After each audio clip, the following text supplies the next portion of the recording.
Are you tired of always being the one who gives more, texting first, holding space, doing the emotional heavy lifting, while your partner stays distant, hard to read, or just disappears when things get real?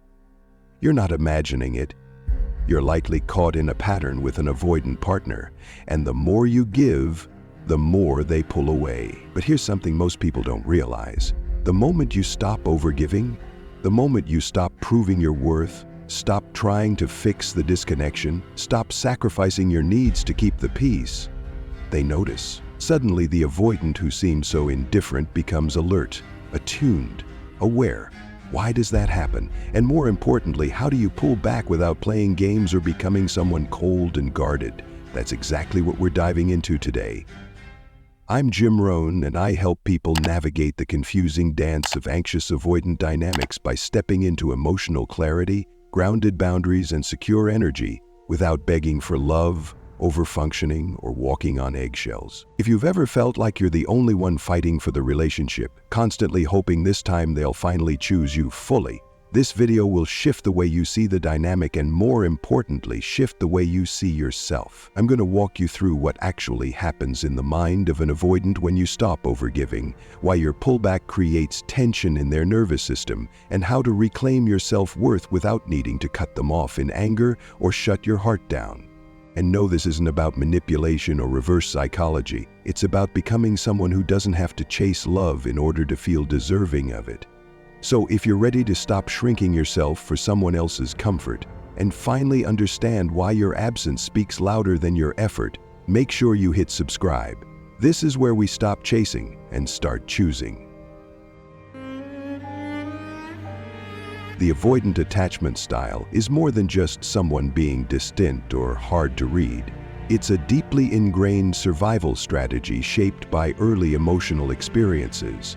People who fall into this pattern often grow up in environments where emotional needs were dismissed, ignored, or met with inconsistency.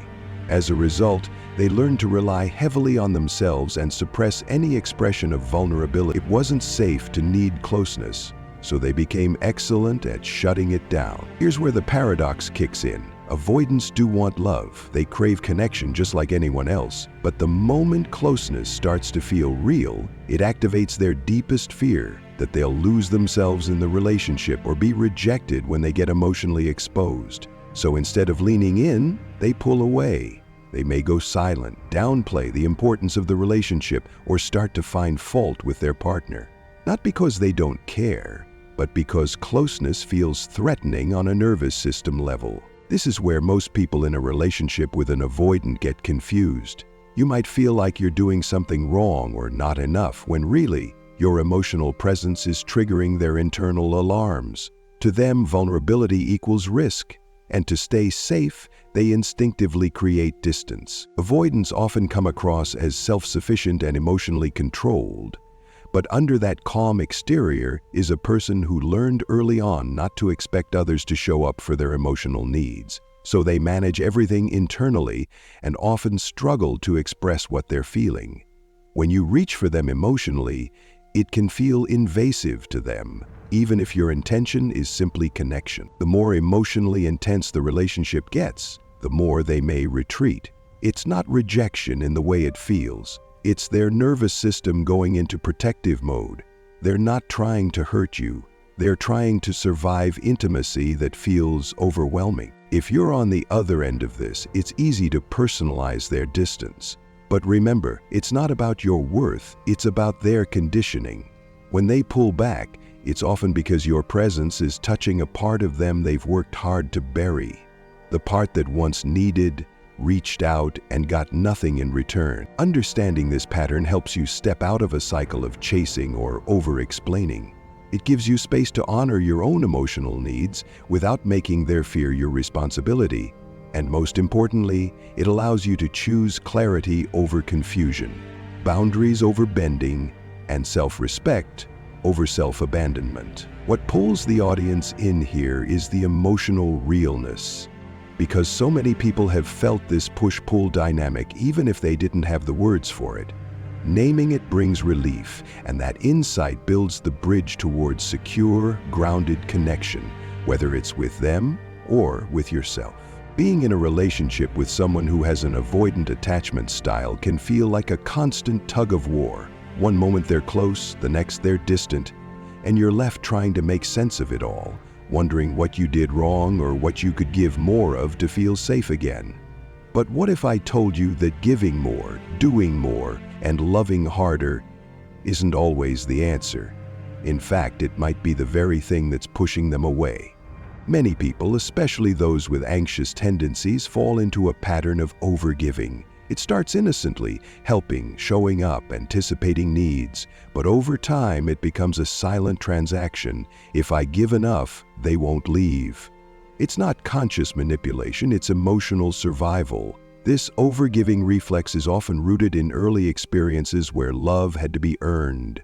Maybe you were only noticed when you were helpful, or maybe affection came with strings attached. So now as an adult you equate being worthy of love with being endlessly available, endlessly generous, even at the cost of yourself. And while your intentions are pure, the impact can be harmful to you and the relationship.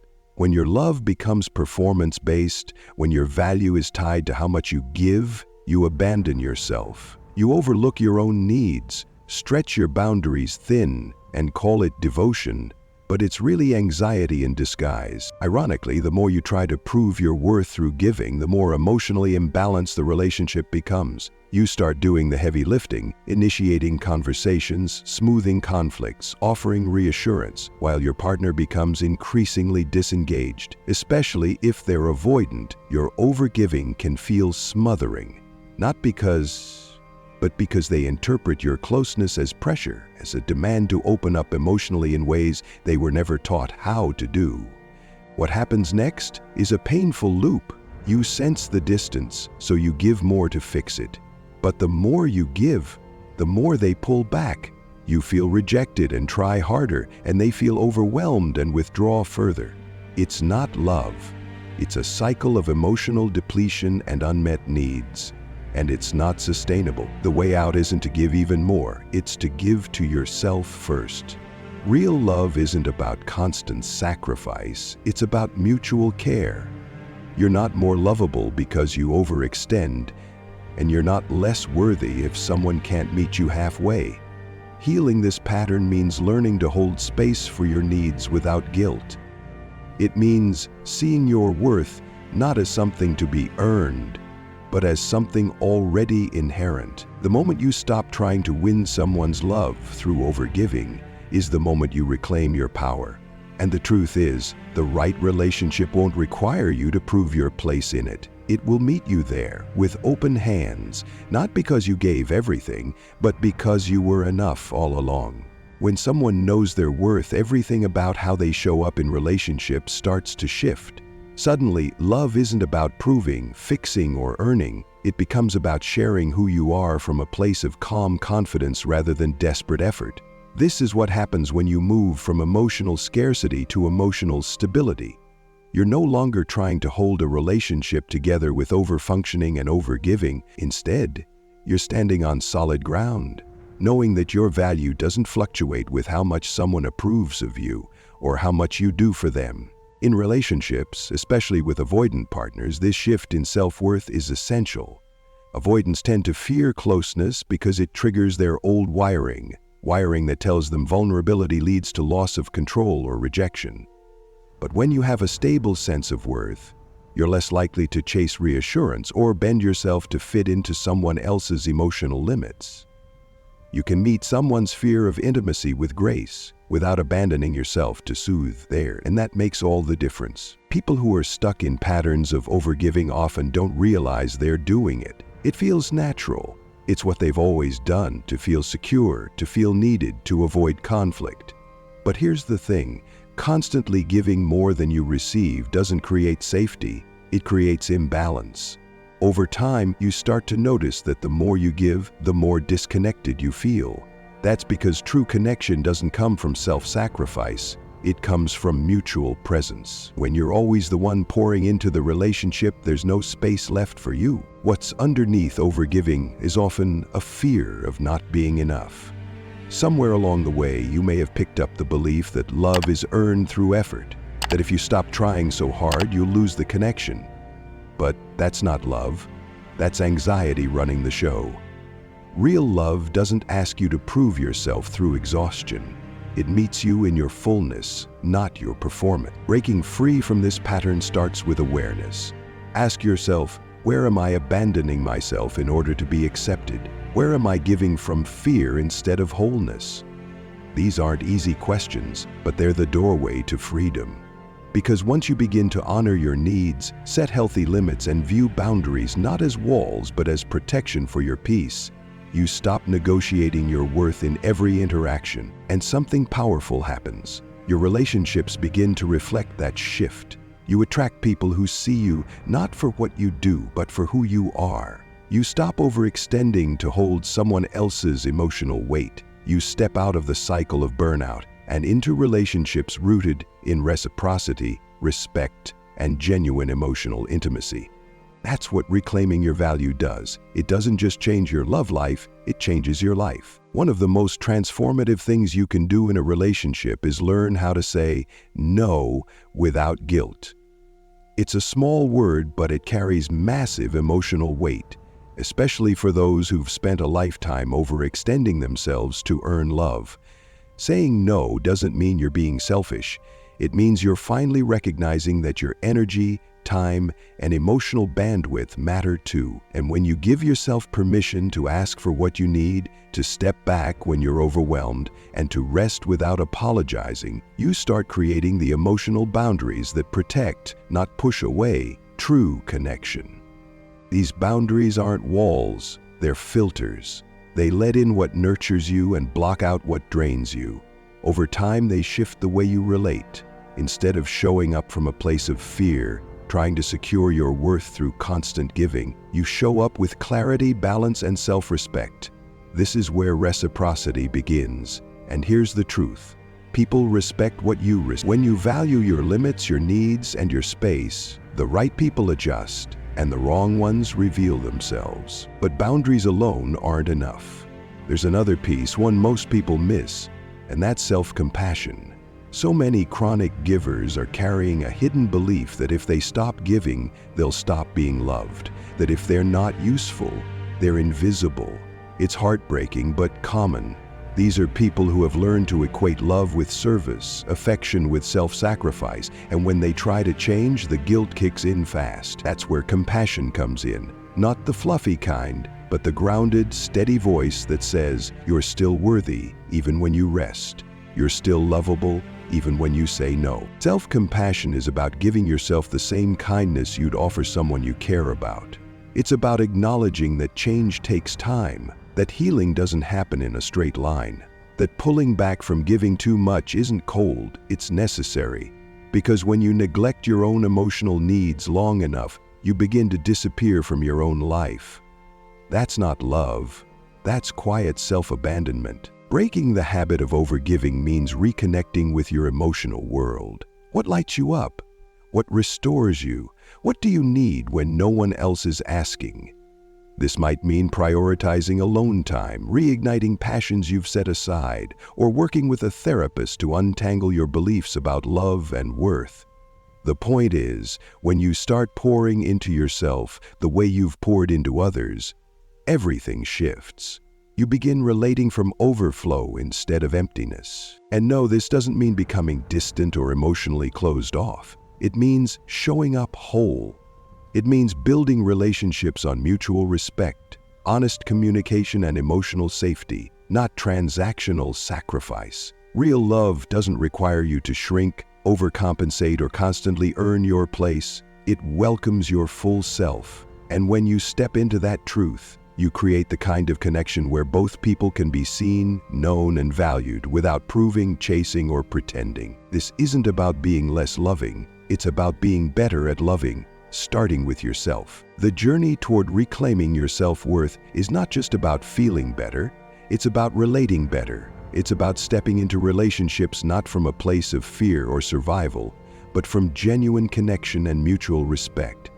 And for those who find themselves entangled with an avoidant partner, this shift becomes even more crucial. Because when you begin setting boundaries, when you finally say, "This is what I need to feel safe, seen, and respected," you might not be met with warmth or understanding at first. In fact, you might encounter resistance, silence, or even retreat. But that doesn't mean you've done something wrong. It often means you've just bumped into your partner's attachment wounds. Avoidant individuals tend to have a complicated relationship with closeness. To them, emotional intimacy can feel like a threat, something that risks their autonomy or exposes them to rejection. So when a boundary is introduced, especially one that requires emotional accountability, it can trigger their defenses. They may experience it not as a healthy line that fosters respect, but as an ultimatum, or worse, a demand for dependence. And the reaction? Pull away, shut down, retreat into the silence that makes their world feel safe again. This can be maddening for the person on the other side, especially if you're someone who's trying to love more securely, trying to stop overextending, trying to finally protect your own energy. You set a boundary not to punish but to protect your peace. Yet the avoidant response might sound like, "You're too much," or "Why are you making things complicated?" And suddenly you're left questioning your needs. That's the trap. That's the emotional loop so many find themselves stuck in. What's vital to remember here is that their discomfort with your boundaries doesn't mean your boundaries are wrong. It simply means your clarity is confronting the part of them that's used to distance as a form of control. Avoidants don't push people away because they don't care. They push because somewhere along the line, they learned that closeness can cost them their sense of self. That emotional dependency is dangerous, that if they lean in too much, they might lose themselves entirely. So yes, your boundaries might trigger them, but that's not your responsibility to fix. You're not crossing a line by asking for consistency, vulnerability, or emotional effort. You're drawing a line to protect your well-being, and in healthy relationships, that line becomes a guidepost, not a punishment. What you're doing by standing firm isn't just protecting yourself. You're creating the conditions for real connection to maybe grow, if they're willing to lean in. And if they're not, then your boundary did exactly what it was supposed to do. Reveal whether the relationship can handle the weight of real emotional honesty. So keep honoring what you need. Keep choosing self-respect over silence. Because clarity isn't cruelty. It's a filter for who can meet you at the level of love you're finally willing to receive. When someone with an avoidant attachment style is faced with boundaries, especially emotional ones, it can feel like a threat to their internal sense of control. To them, boundaries aren't neutral. They're often misread as demands, or worse, attempts to corner them emotionally. And because their nervous system is wired to equate intimacy with loss of autonomy, the moment things start to feel emotionally tight, they instinctively seek space. They might pull away physically, stop communicating, or grow cold. Not because they want to hurt you, but because distance feels like safety. From the outside, this can feel deeply confusing. You express a need, you draw a line to protect your emotional health, and instead of being met with understanding, you're met with silence, shutdown, or even subtle sabotage. Maybe they start ignoring your texts, brushing off your feelings, or rolling their eyes when you try to check in emotionally. This isn't always obvious cruelty. Often it's passive resistance, a quiet rebellion against anything that feels like emotional obligation. In their world, being asked to engage more deeply can feel like being asked to give up control. This reaction isn't personal. Though it feels incredibly personal, it's not really about you asking for too much. It's about their internal panic that if they step in emotionally, they'll lose themselves. Or worse, be rejected once they open up. That's why the boundary feels threatening. That's why they retreat. But here's the thing, healthy relationships need boundaries, not as punishment, but as clarity. Without them, things get murky, resentment builds, needs go unmet.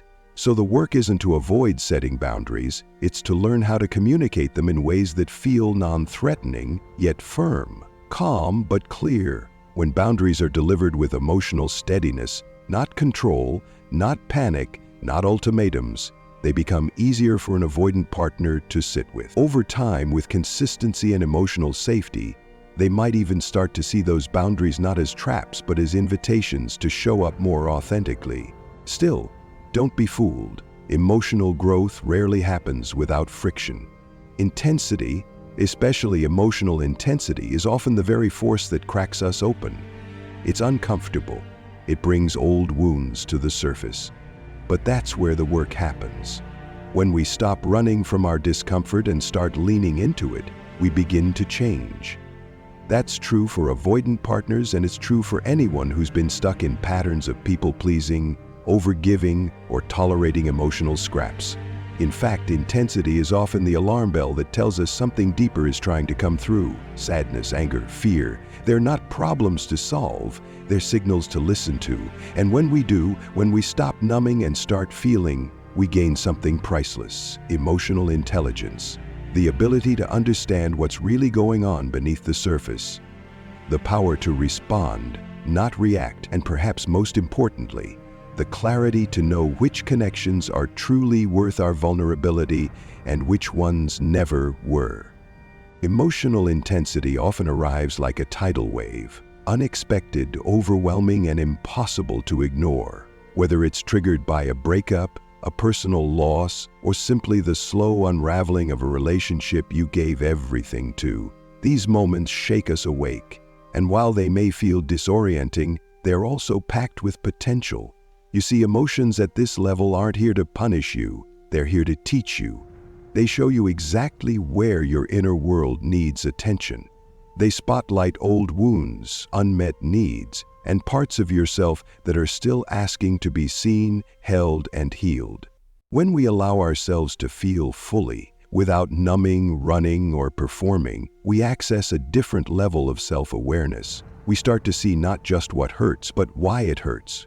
We realize where we've abandoned our own boundaries, where we've ignored red flags, or where we've settled for less than what we need. That kind of clarity is powerful. It's not easy, but it's the beginning of emotional maturity, the kind that helps you stop repeating cycles and start choosing differently. And here's the unexpected gift of emotional intensity: it makes you more compassionate.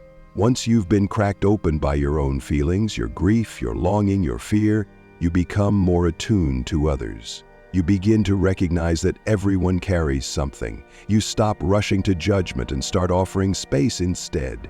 This is especially important in relationships, because when both people are in touch with their emotional depth, something rare happens. True empathy is born. Not pity, not fixing, just being present.